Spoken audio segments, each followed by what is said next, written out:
I'm back. It's Joel Duff. It's This Week in Creationism, episode number 56. Here's where we take a look at the recent headlines in the world of young earth creationism. We've got, is Genesis history a second part, a sequel to the original film? We've got a little bit about Jeanson's genetics, his crazy conception of rapid speciation following the flood. Neanderthals before the flood?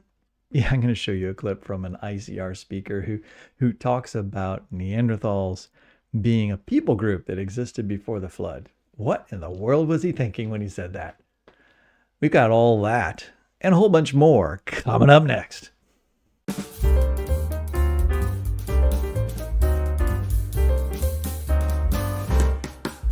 Yeah, it's been a while since I've had an update. Been a while since we've done This Week in Creationism, so obviously not been happening every week.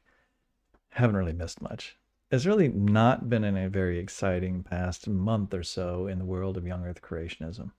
Certainly not in terms of the stuff that they're publishing. It's been a lot of repeat things. I don't know if it's like the end of the summer and like they know they're not going to get as much traffic and as many reads, and so they just sort of like pump out some old things. That, and it's just so centered on culture wars and not so much on the creation science side of things. But there was a few notable things that happened. About a month ago, finally, after really at least a year, I don't know, maybe it's been a year and a half delay since the original, like, here's when we're going to release this. Is Genesis history finally comes out with their sequel, Mountains After the Flood. And I've talked about this a couple times, about how I was anticipating this particular film, how it promised in its original sort of conception of Thomas Purefoy, who is the director, originally talked about this, about how there were so many interesting questions about what did the world look like when Noah stepped off the ark, right, into this massive, devastated world. Like, how did that devastated world then transform itself into the world we see today? And we're talking geologically and in terms of the biota of the world, right? There's only a few animals, vertebrate animals, that step off the ark, and today we have tens of thousands of species of those, and we have millions and millions of individuals that are filling different niches in the world. How did that happen so quickly? I mean, that would be one of the central questions that somebody would have about if there was a Noah's Ark or there was a global catastrophe just 4,500 years ago, and we went from utter devastation to our present age. Surely that would be something you'd want to explain. And then, of course, there's the topography of the earth, right? If right after the flood, if the world was the world just kind of like a flat and muddy place, so then where did all the mountains come from? What about all the volcanoes? Like, how do you fit all the volcanoes that don't have any sediments on them into just the last 4,500 years? That would be a central question. And then, of course, there's the question of how do you know what is post-flood versus flood? I mean, there were catastrophes after the flood. There was an ice age. Actually, I think there's multiple ice ages, but in the young earth creationist timeline, there's a single ice age. I understand that there's so much evidence for a large amount of ice being on the earth that they have to accept that happened, and they squeeze that into a time frame that's shortly after the global flood. So about only just 4,100 years ago. So wouldn't you want to, if you're talking about things that happen after the flood, like how do we explain the post-flood era? Aren't these things one would want to address?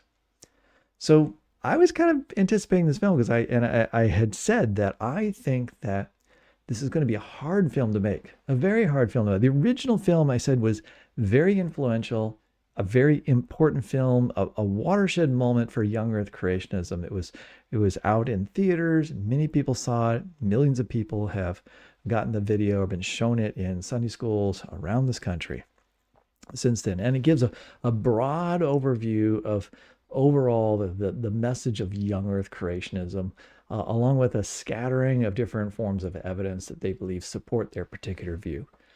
And so that was, and it didn't represent sort of like, this is just coming from Ken Ham. This is coming from a group of more academically minded young earth creationists who are at Christian colleges and so forth. And so this seemed like a big moment in the history of young Earth creationism. And so there's a lot of anticipation for like, hey, they're doing a sequel for this. Well, the sequel has gotten delayed, and its original description, I don't think has come to fruition. And I had thought that that might happen because I think once they sat down and started thinking about these hard questions, they realized they're really hard. Right? They're really hard to answer, and they're hard to answer in a way. One of the reasons it makes them hard is because whatever they say, they're not going to find agreement among all young Earth creationists.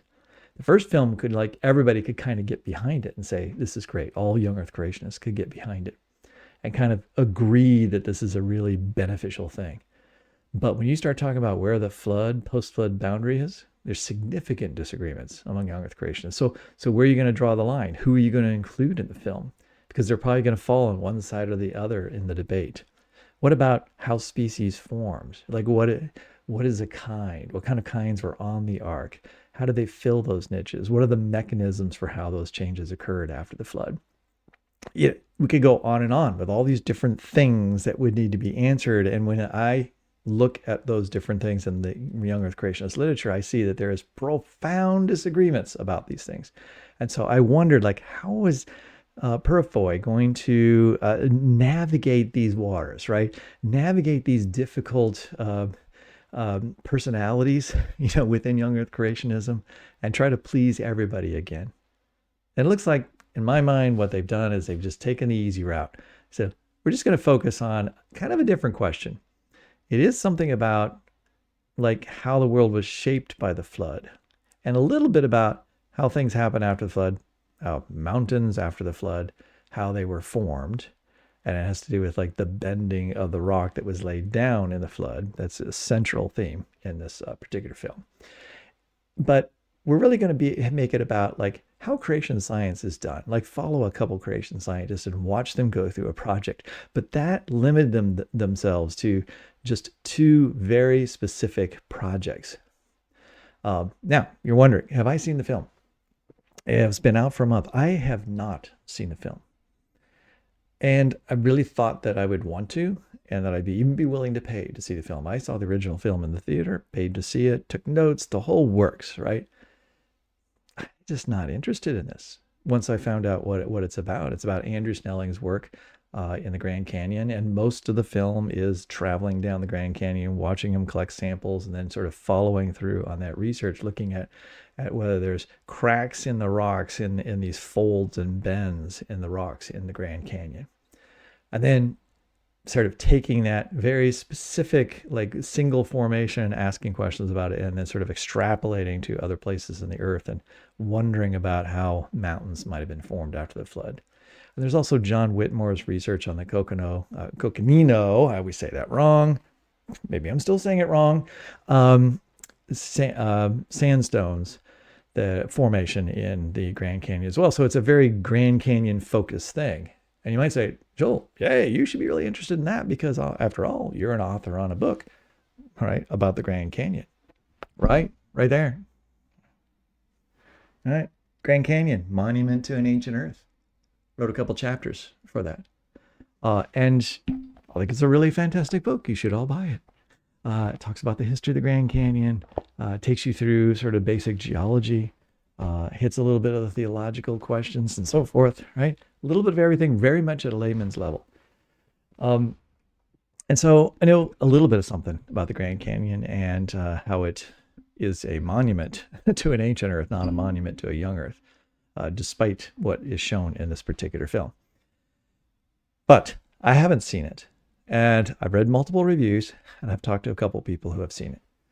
And although they have expressed that virtually all the film is really just about these two stories, and they don't get into a lot of those other things that I mentioned earlier that I thought would be the interesting questions, the things that I would want to, like if I, even as a young Earth creationist, if I came to, and I was a follower of young Earth creationist material, and I had questions about what the world was like after the flood, it doesn't sound like I'd get a whole lot of answers from this film.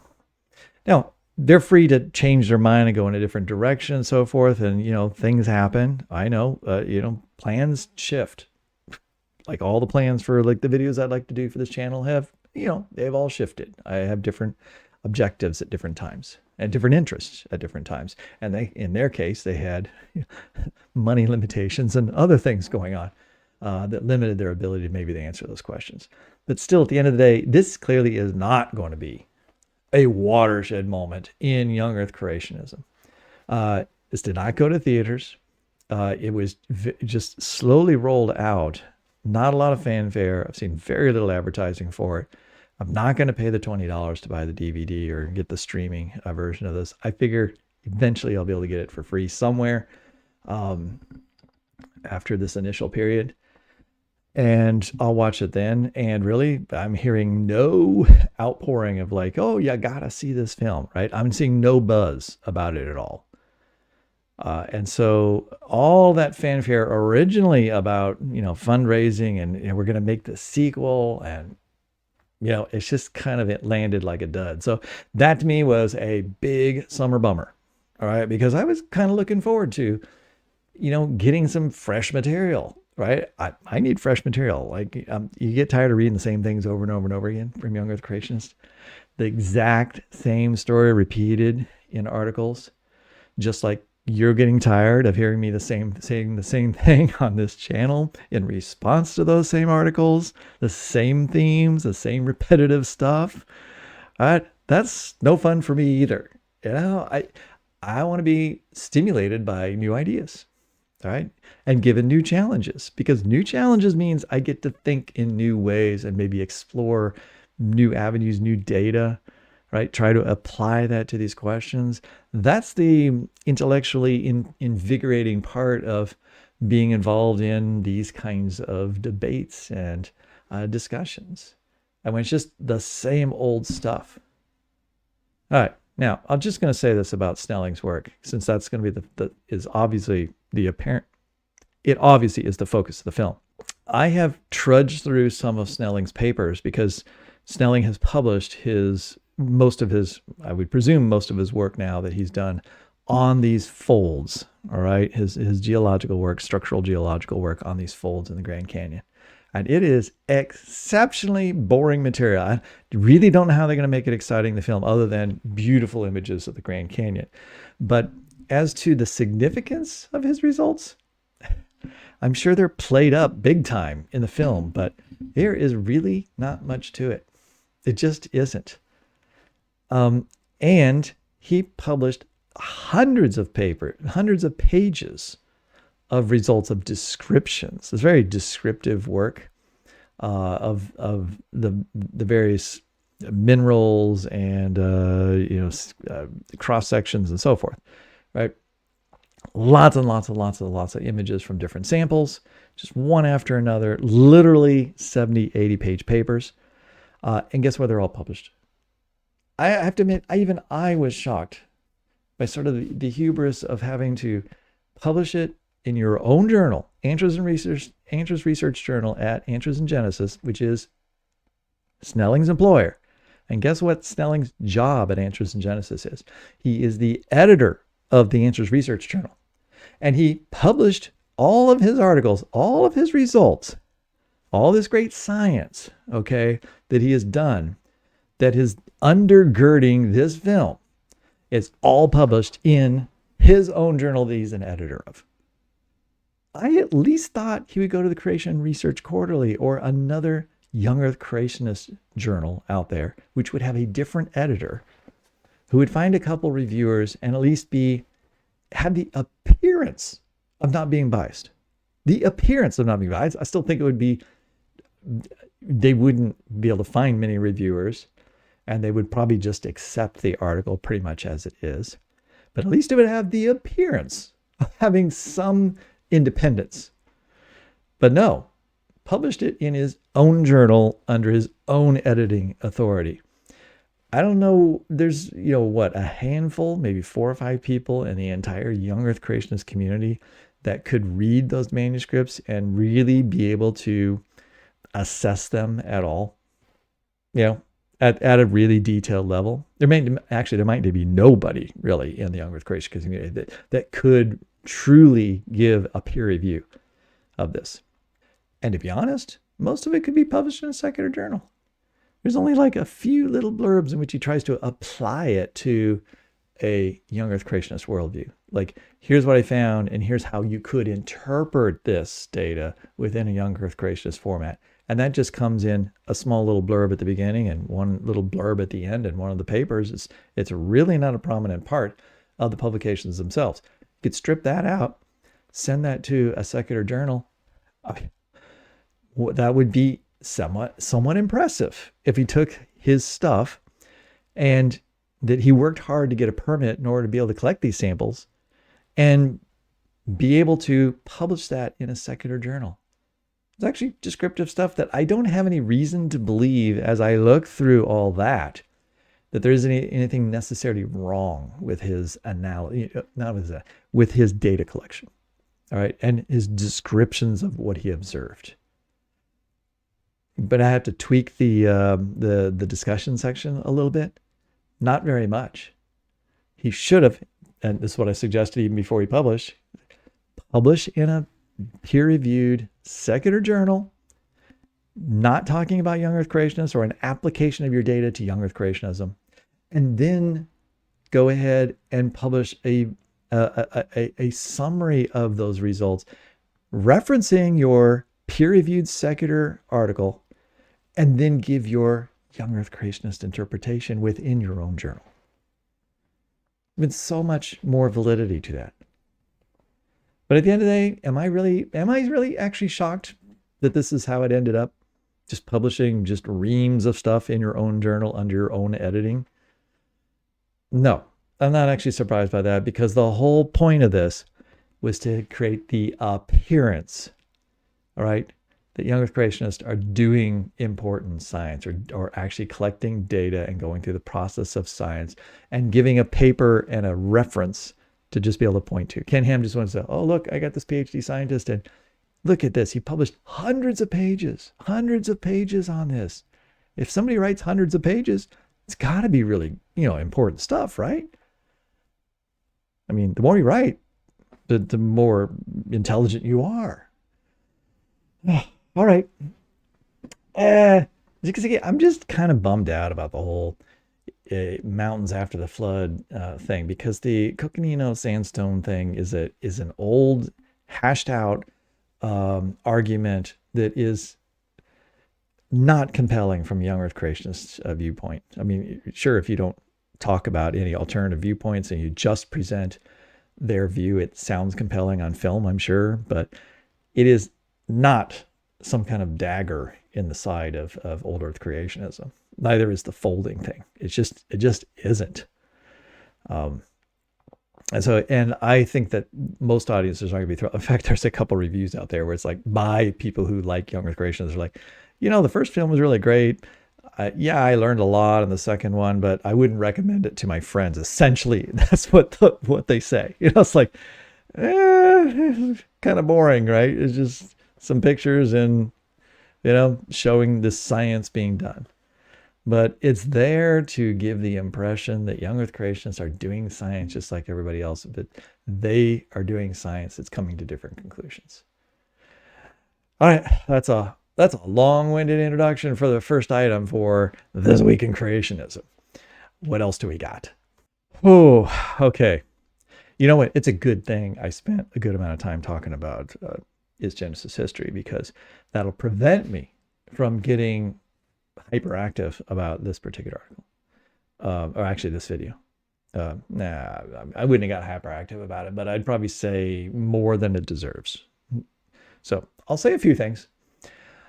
Today, actually, the Ark Encounter YouTube page, interesting that it came out on the Ark Encounter YouTube page and not the Answers in Genesis YouTube page, which has a far larger viewership.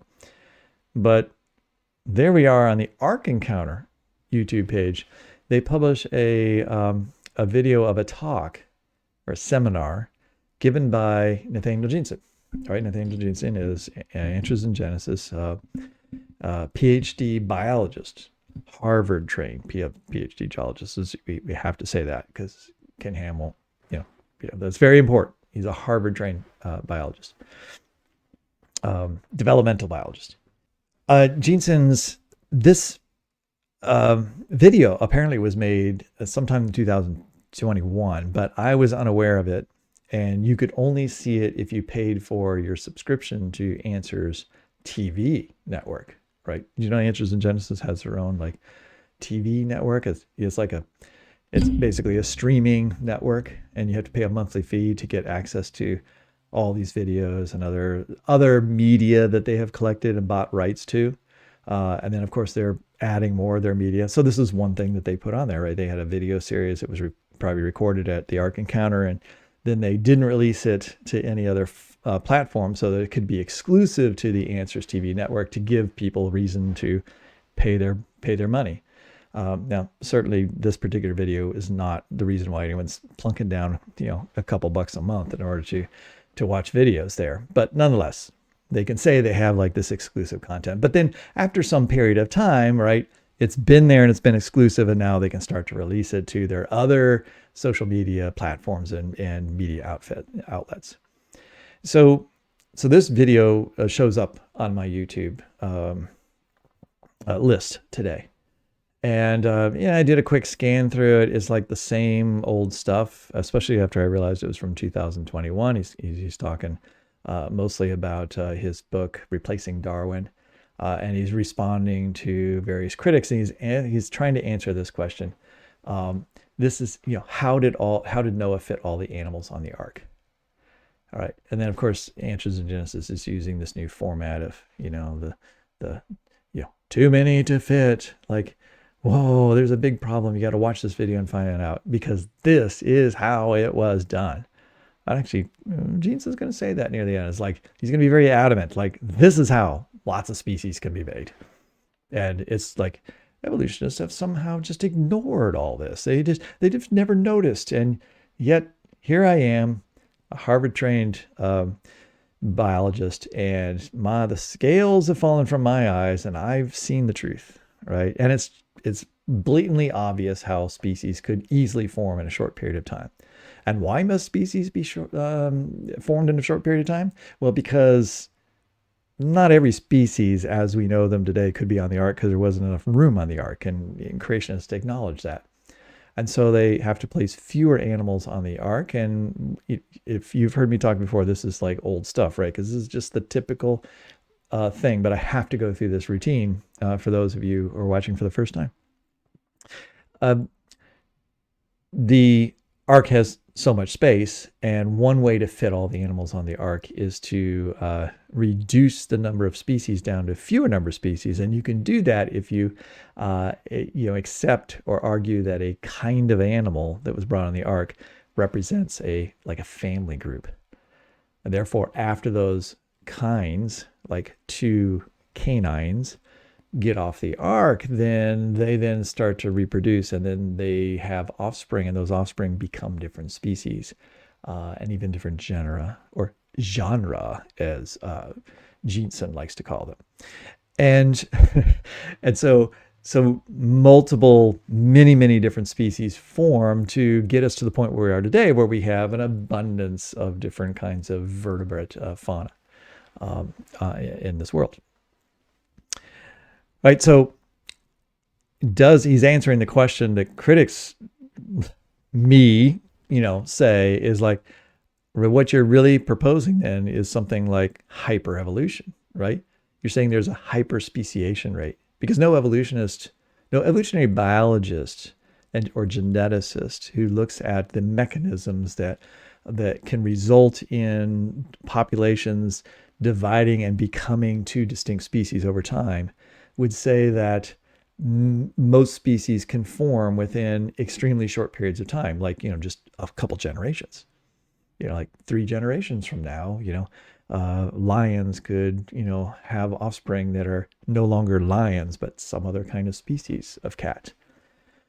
And so that seems like a ridiculous thing, but it's required in the young earth creationist view of things, at least sort of the current makeup of modern day young earth creationists.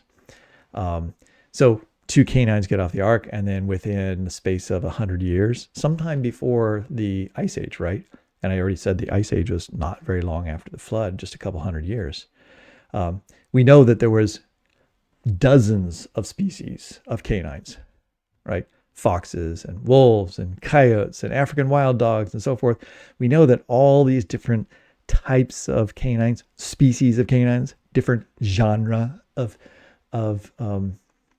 sorry, gotta laugh when I say it that way. Different genre of kinds, no, not of kinds, of organisms. They all had to have appeared within a few hundred years. So that's not very many generations of reproduction, starting out with just two. So there's no other way to put it other than this is hyperevolution. This is accelerated, super speed, fantastic rates of speciation, of change over time. And then maybe some kind of slowing down of that change, because when we look in the world around us, we don't see that kind of rate of new speciation. However, Jeanson disagrees with that assessment. He would think that he argues that there is lots of speciation going on today. And we'd have to have a pretty deep conversation about the exact nature of that speciation and how to define it and how we'd recognize it in order to have a discussion about how we disagree on that. But that's not for today, because I said I wasn't going to go on too long about genes and stuff, and I still have several slides to get to. Okay, so here's just a few things that struck me as I watched the video today. All right, here's a couple things to hit me. He goes through a long series of slides in which he shows many different species of deer. Musk deer and white-tailed deer and red deer and so forth, right? And reindeer and all right. So going around the world and showing dozens of different deer species, and you are kind of amazed when you look at them. Like there's little tiny ones, there's really big ones, huge antlers, and moose, right, are a type of deer in terms of the deer family. So his point is that all these are the same thing. Right? They're all the same kind. There was only two of those things that were on the ark, and then they became all these different things. And so to me, it really hits me, because I'm thinking, if I'm an audience member and I don't know the young earth creationist view on this, but I believe in a young earth creationist, and I've always believed that all the animals are on the ark. And now he's telling me that all these different things that I think of as being really dramatically different types of organisms are all the same thing. Well, then he is impressing upon them, yes, we do believe in hyperspeciation, hyperevolution. We're hyperevolutionists. He's essentially admitting that yes, we have to be hyperevolutionist, because otherwise we can't get all those animals on the ark. And so he shows this picture then, after showing the deer, and the deer were dramatic enough, but then he goes into the bovine family, right? The bovine family, the cow family, includes these little tiny guys right here, right? And something like this, right? And then cows, but also goats and also sheep. And all of those are the same kind of organism, which means they all came from a common ancestor. They all started as just one common pair, two individuals that then reproduced and had offspring, and their offspring had different characteristics. And eventually they had offspring that each had different characteristics, and those had offspring that had different characteristics. And within the space of literally just 200 or 300 years, you have all these different, you probably have 30 or 40 different species of cow type things, right? Bovines. I say 30, 40, 30, 40 species within just a few hundred years, which again is only, 10, 15, maybe 20 generations, 20 times of reproducing. And you generate all these different wild, amazing creatures that are really well adapted to very different environments. That's hyperspeciation. That's hyperevolution. That's astounding amounts of change in a very, very short period of time. So he needs to then have a mechanism for this, right? He needs to have some explanation for how this can happen. It's one thing to say like the necessity that it has to have happened, right? Because the Bible tells me there were kinds on the ark, and I have a particular definition of a kind, and I'm going to make it a family, which there's a bunch to discuss about exactly how that becomes the definition, like, and how the Bible interacts with our observations to make that definition for creationists. Because it's one hard thing for creationists is to have let's say a robust definition of species. So they have this kind that then needs to develop into all this extraordinary variation within the kind. Where is that? And of course, Jesus is going to say that that was all contained. It was all wrapped up and kind of hidden inside the original pair, right? And then there's another problem, of course, because you have to go all the way back to creation, because that's where the original material for all these different species was found, and somehow it had to be preserved to the flood, and then all that information had to be packed into those two individuals before it could be expressed and then developed into the variation we see today. All right, so he shows all these really different things. And so it is mind-boggling to see how much difference could happen. And then he comes to his mechanism. How did this happen? How did it happen? And here's where I just we haven't progressed beyond kindergarten level genetics in order to explain these things. Now, I understand he's trying to give an example, and then let the audience kind of extrapolate in their minds how, if for this one character, if you could get this kind of variation, then maybe you could get this variation for all characters, and then boom, that would just make all these different species. But this is a incredibly simplistic thing. Now, sometimes simple it's a good debate tactic. It's a good way to influence people, but it isn't necessarily grounded in truth. Okay. It's so what he does is he goes through and he shows if you had, two genes for stripes versus not stripes, you could get combinations in the offspring of different alleles, different variants coming together in different ways in the different offspring, such that the two parents could look the same, right? If they were big A, little a, big B, little b, and the other one was big A, big little a, big B, little b, they're genetically the same. They might have the same phenotype, appearance, as the two parents, but their offspring would be anything from having no stripes to having distinct stripes to something in between. And so this is very intuitive. It's you look at that, it's yeah, right, you get all this variation. And then those offspring then could represent multiple different species. But of course, they're not different species.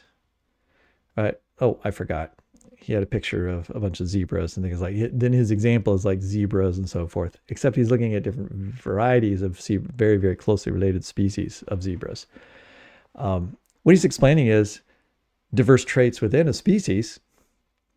He's not showing how you would fix alleles, variants in different species. And by that I mean, you have to take the variation and you have to sort it to the point where you have unique alleles. Only the small a version is in this species, but the big A version is in another species. And this has to happen for 20,000 different genes.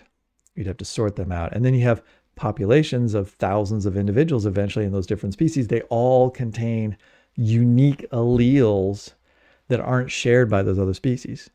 Some alleles are shared by species, right? There's variation, similar variation in different species, but we know from doing genetics of these things that one type of horse has a unique set of alleles, or some of which are fixed, meaning every single individual has them, and then another species has all the individuals in that species all have a different allele. Possibly very rare exceptions, nonetheless, very consistent differences at this genetic level. To go from this simple, example of basic Mendelian genetics, and then sort of extrapolate to, in just a few generations, you could have many different species, in which if you looked in those species, you'd find that they had segregated piles of different alleles. He's going to say all the alleles were in the original one, and that all they're doing is just being sorted out. The thing is, to sort them out, you cannot have any hybridization.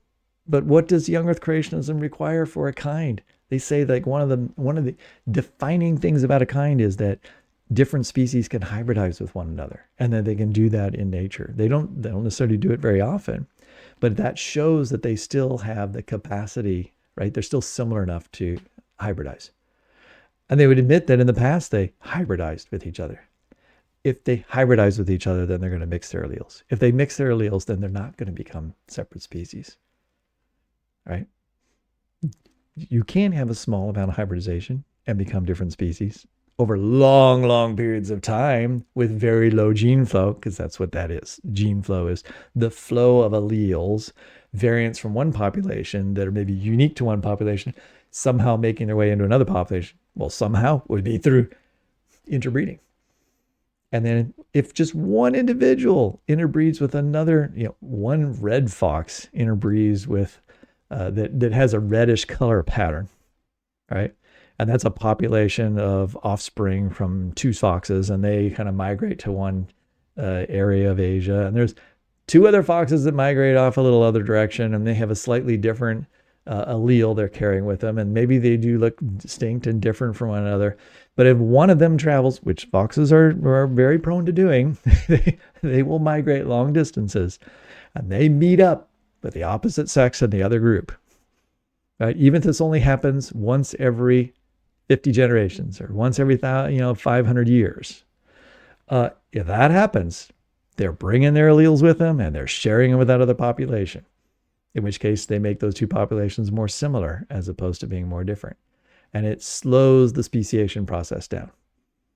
So Jeanson's going to have to say that individuals had offspring. Those offspring then each went their separate ways and then never had any contact with each other. Of course, they have to have some contact with each other because they have to reproduce, right? So they have offspring, and a male and a female offspring go off, and then they reproduce with each other and have offspring, and that becomes a population. And some of those go off, right? But if any of these groups ever intermingle with each other, 10 generations later, 100 generations later, within those first 300 years, it's going to stop the speciation process. And that's not the only thing that's going to stop the speciation process, right? When you get down to talking about thousands of genes and adaptation, because the thing is, these organisms are well adapted to their environment. That doesn't happen in just a few generations.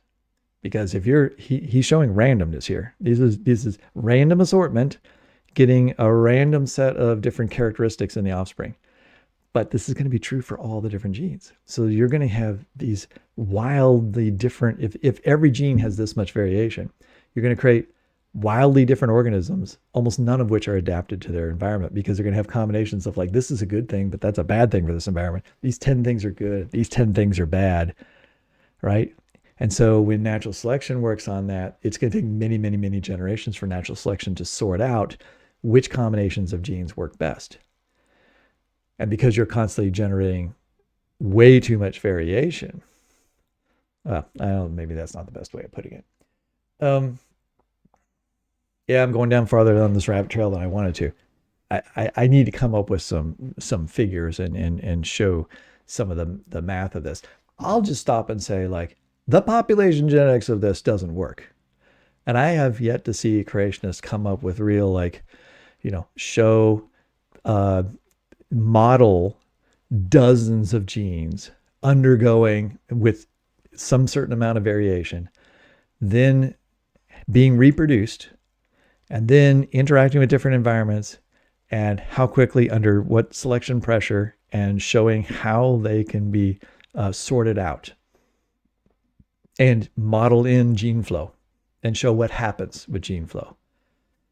Show me how you can get such distinct things such that it would be easy for me and you to look at them and go, that's a different species. And guess what? Lots of species can't even interact with each other. Like reproduce with one another. All right. This genetics is so ridiculously simple that it does not actually explain really anything. Nothing meaningful in terms of the complexity of what makes up species. I'm going to record another video, maybe tonight after I get done with this, in which I was just looking at cheetahs, because I was interested in another article by Answers in Genesis about cheetahs. And in that particular article, the cheetahs, cheetahs are famous for being all homozygous, right? They went through a bottleneck, but that would have to be a bottleneck sometime after the flood. And so we could look at the amount of variation that's been generated in that and ask questions about how they got that way and other cats can get that way. And none of the genetics of cats works with this type of stuff that Nathaniel Jeanson's doing here. All right, let's move on. I don't think I want to go over this because I've got a long time, but I just said this, that Jeanson is, what he proposes is there's front loading of genetic diversity.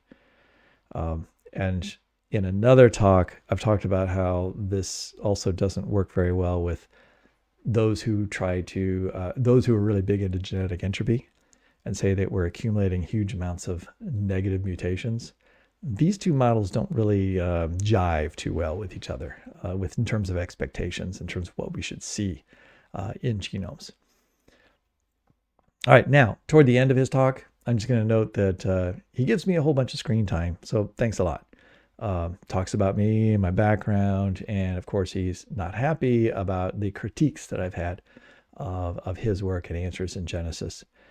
But he does actually acknowledge that I've written some papers and shows my blog and the fact that I am a consistent critic of Answers in Genesis. So I thank him very much for giving me that particular acknowledgement and giving me a little bit of screen time in his talk. Just didn't realize he did that a couple of years ago.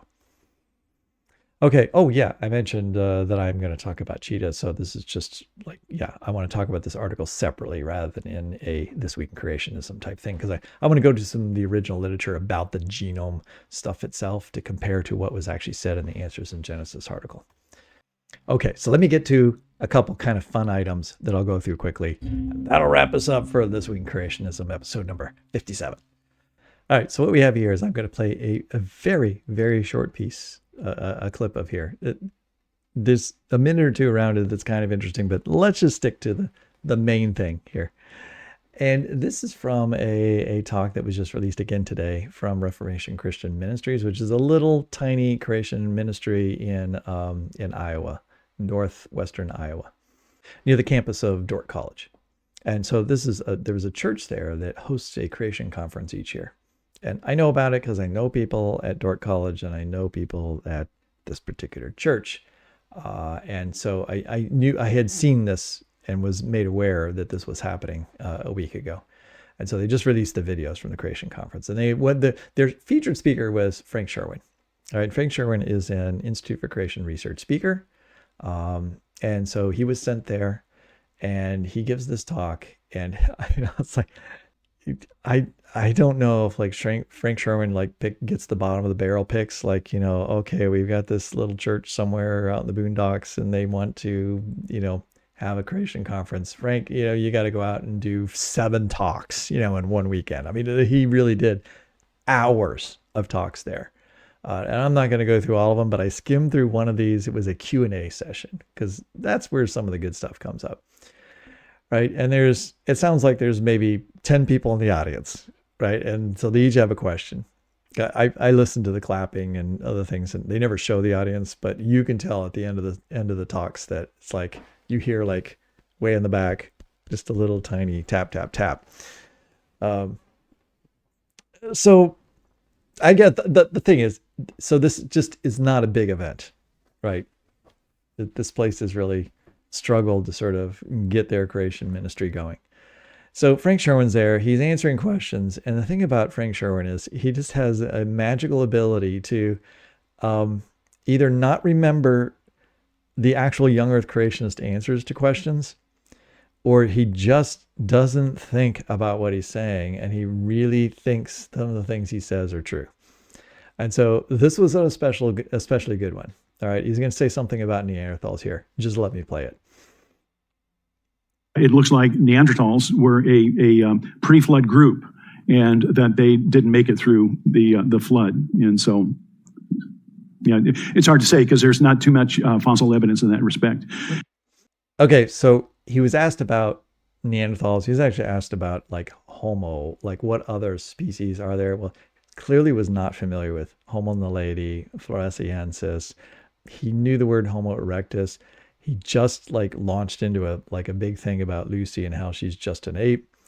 But Lucy's not a Homo in that genre. And so he then is talking about Neanderthals. And his point earlier was just like, yeah, Neanderthals are just human beings, right? And then you caught what he said? Neanderthals were just a pre-flood people, and so they didn't make it through the flood. I was like, my mind's blown when I hear stuff like that. I mean, surely, this isn't the position of ICR, right? Yeah, the leaders at ICR know that every Neanderthal fossil that's been found is found in caves, shallow graves.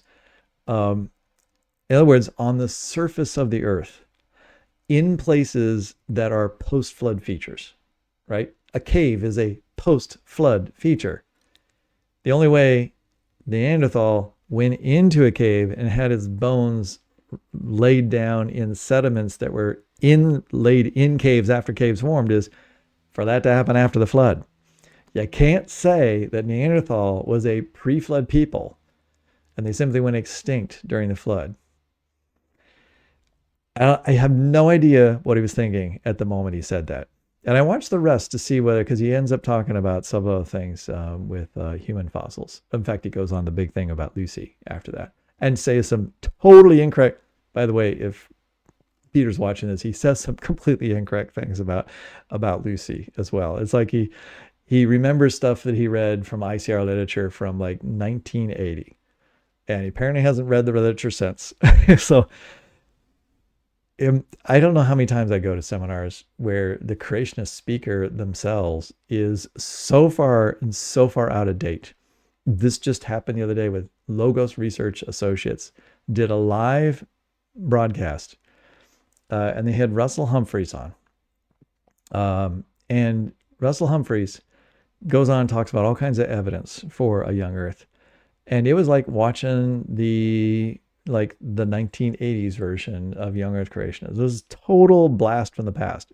Some stuff was from the 90s, but it was like just like the bullet points that were written up by Henry Morris and others from ICR in the 1980s.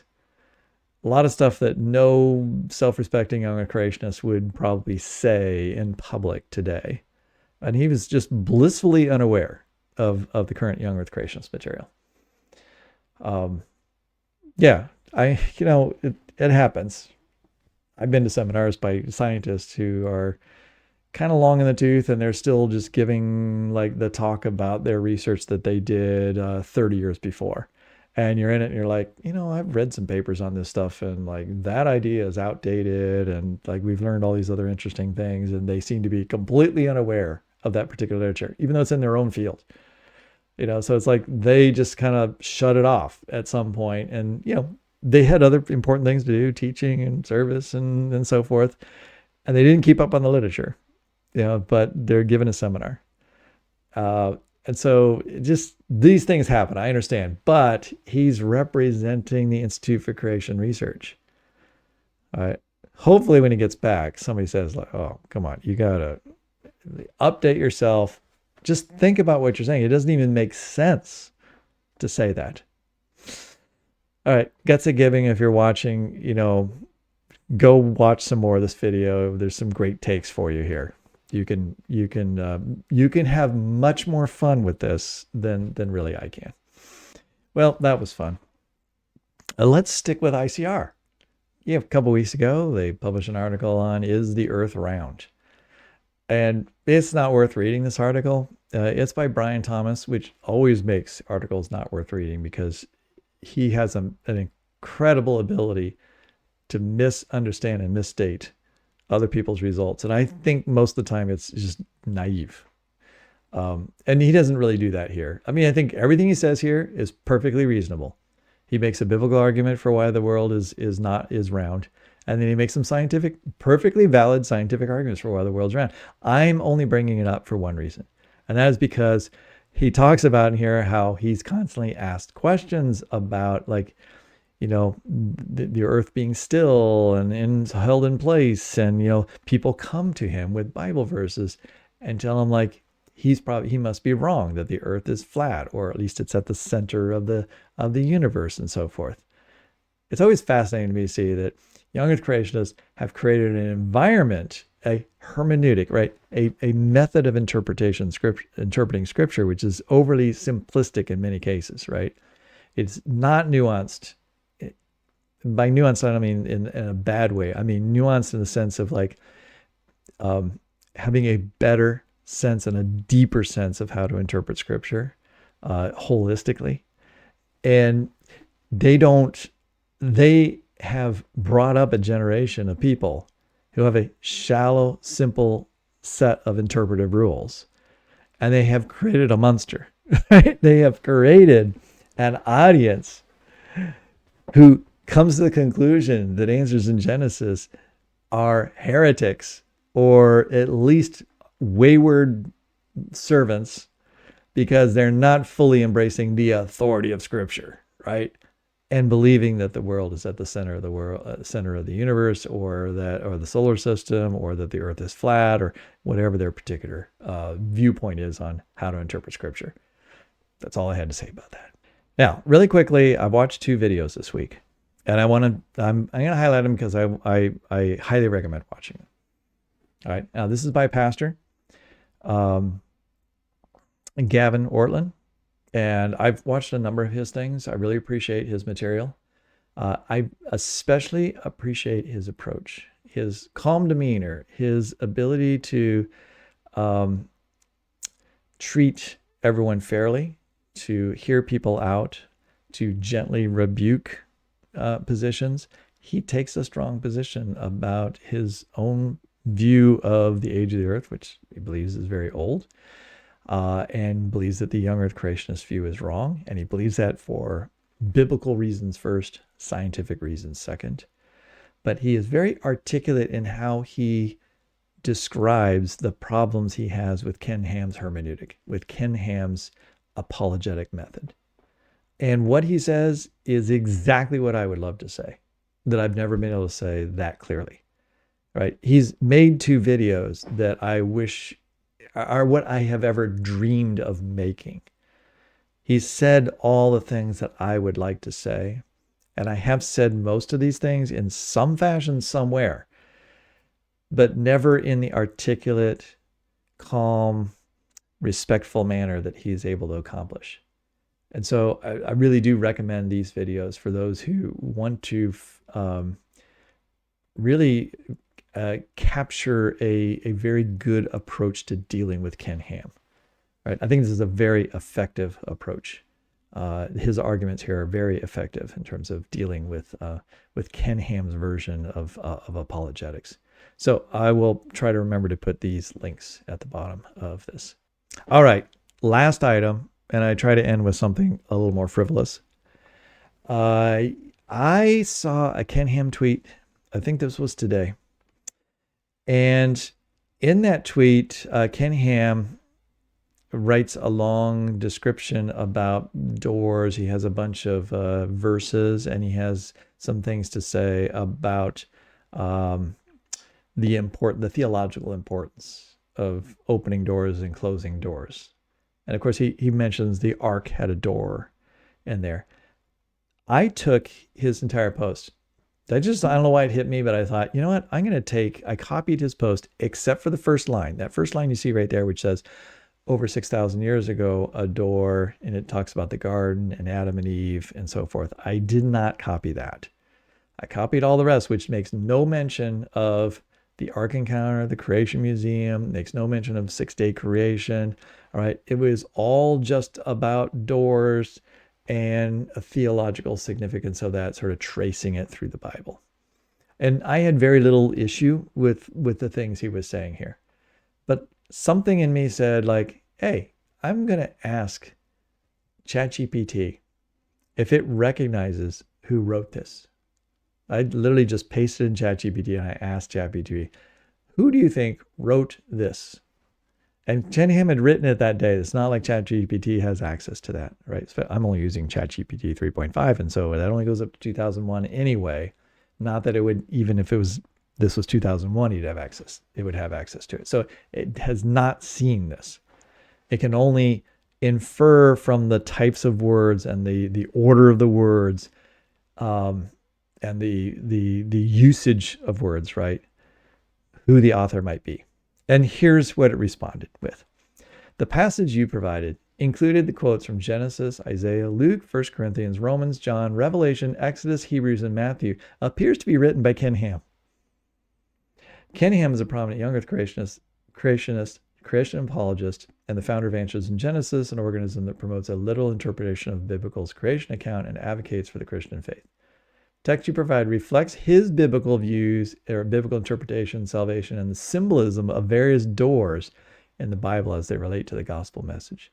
Yes, he has written about doors in some form or fashion. Of course, there's an article about the Ark door on the Ark Encounter website, but even that article is post-2001. What I found interesting, and I can't really explain this. I mean, who can really explain how ChatGPT really works and thinks, right? But what I found fascinating is that out of all the people that have written, about these verses, there's lots of theologians who have probably written many volumes that included discussions of similar topics, that ChatGPT goes in and plucks out Ken Ham. And I think it's partly because of the style of writing, right? It's not just that he mentions doors and these Bible verses, right? That indicates it's a Christian, but it is how he communicates. It's his style of writing that I think that ChatGPT is picking up on, because that's something that it would have in a much deeper database of material that's been written by Answers in Genesis, which has presumably been accessed by the brain of ChatGPT sometime in the past. So that shows how prominent the writing of the authors at Answers in Genesis and his influence is, that his style of writing, his approach to apologetics is recognized just by copying 400 words in this post. And like I said, I was careful to look to see if there was any obvious cues, right? There's nothing about his particular ministry in the portion that I copied into this. And yet ChatGPT is like, hey, this appears to be written by Ken Ham. Well, we have reached the end of our journey of episode 57. Yeah, that's it. Yeah, I mean, there was a lot of other stuff. There's a lot of other articles. Those are the things that piqued my interest. I'm working on several other responses. I need to tell you that at this point in the year, I have a lot of other responsibilities. I have a full-time job. And just to remind you, I've got a full-time job. I've got 3 kids still living at home. A lot of other things going on. I'm doing some teaching at church, so I have a lot of prep for that. So there's a whole bunch of things going on, and mostly all I have time for in terms of making videos is going to be things where I can just put things on screens and talk about it. I don't have time to write a script. I don't have time to really pour through harder topics, because there are some theological topics that I really want to dig into, but those are not ones that I want to just sort of talk off the top of my head. I want to be really careful in my use of words so that I am clear. And then there's also some other topics that I want to more thoroughly and in a more organized way go through. Those will take more time. And so what I'm going to mostly do is just do reaction type things. So like the Ham Bites, which is just reacting to things Ken Ham says, and maybe looking at some papers in which I just look at the paper and react to the things in the paper and how it relates to creationism or science and faith topics. So that's what I've got going on. Hey, thanks so much for joining me. Hit like, subscribe, do all those great things. Comment. I will try to get to comments, and thank you for them. And share this video widely. All right. Goodbye, my fellow nerds in science, faith, creationism, science stuff. Talk to you later. Bye-bye.